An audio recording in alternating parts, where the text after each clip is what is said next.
It is now much easier to work with JSON. The plugin now has two new HTML manipulation options that are used to convert JSON to HTML automatically. When you check the newly added Convert JSON to HTML Automatically settings checkbox, the plugin tries to detect JSON data in the page's source code and convert each JSON data to HTML. Let's enable this setting. This is the current state of the page.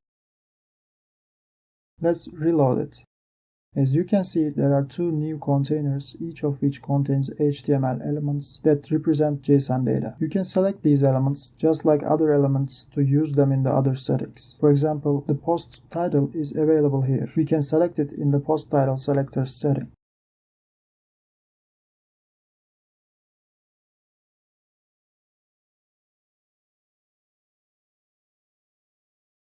Now let's look at the other setting, which is Convert JSON to HTML setting. If the plugin cannot automatically detect certain JSON data, you can use this setting to select that JSON data so that the plugin converts it to HTML. Also, if you do not want all the JSON data detected by the automatic conversion setting, you can selectively convert JSON data via this setting. Let's inspect the source code of the target post page.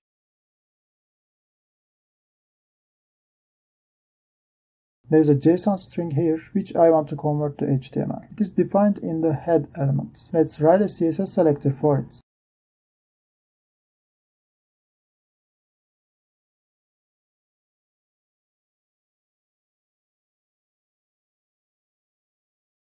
When we click the test button, we can see the HTML equivalent of the JSON data. We can also see it in the visual inspector.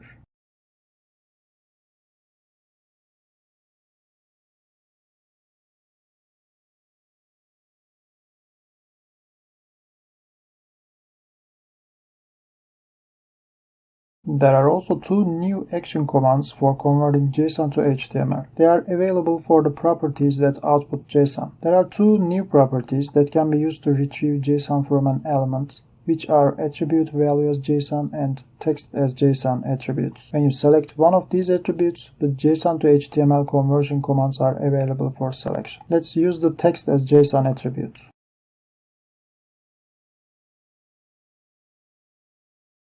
First, let's see Convert to HTML automatically command. Let's use the CSS selector we previously created.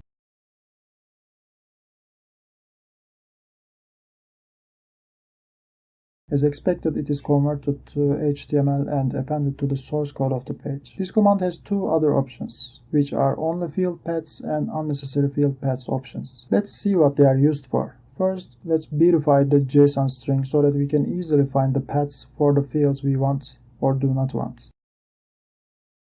Okay, it is easier to see now. Let's say we only want to convert the author field to HTML. To do that, we enter that field's path into the only field paths option. Let's see the HTML now. Great! Only the author field is converted to HTML and other fields are discarded. The unnecessary field paths option is used to define the fields that should not be converted to HTML. Let's say we do not want the author field. Also, let's remove the image field.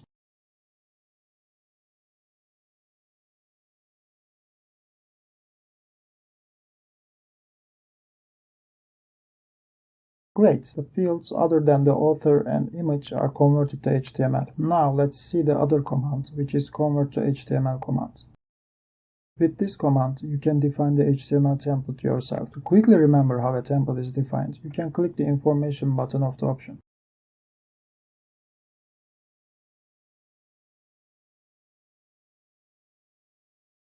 Also, you can examine the documentation for more information and examples.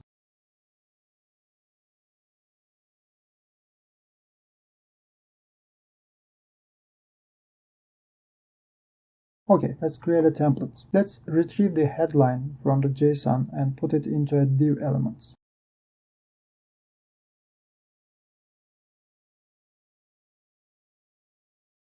We can see the div element in the visual inspector. Now let's retrieve the author name. You can copy its path from the JSON beautifier tool.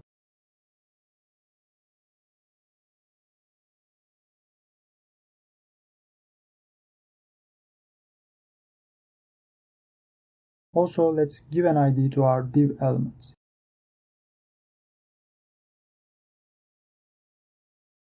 Again, we can see it in the Visual Inspector as expected.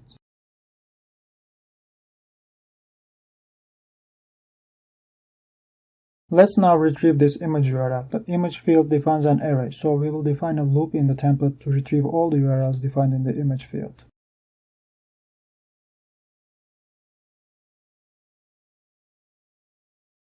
We can use a wildcard character to retrieve all the items of the array. Let's close our WCC item shortcode. Now, inside this shortcode, we can use the WCC item shortcode again. The shortcode now points to the current item of the loop, which is a relative image URL. Let's define an img element and assign the current image URL as its src attributes value. Also, let's turn the relative URL into an absolute URL.